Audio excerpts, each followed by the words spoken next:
it's the little things that count. Hi, it's Ian. Let's try to appreciate little things in life in a simple way.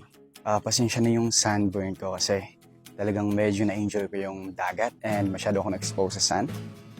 And yeah, I forgot to wear sunscreen. Anyway, it's the little things that count. I'm here right now sa province at lahat ng mga bagay na ginagawa ko at mga nakasanayan ko, all of them are opposite sa life ko right now at this moment. But here I am right now, appreciating all of these things, little things rather. Dahil minsan, na-appreciate na lang natin yung mga bagay-bagay pag wala na sa atin. So, ayun lang. That's it. I have here mango, green mango, and saging. So, uso-uso nito sa amin. And meron akong paksiw, lechon paksiw.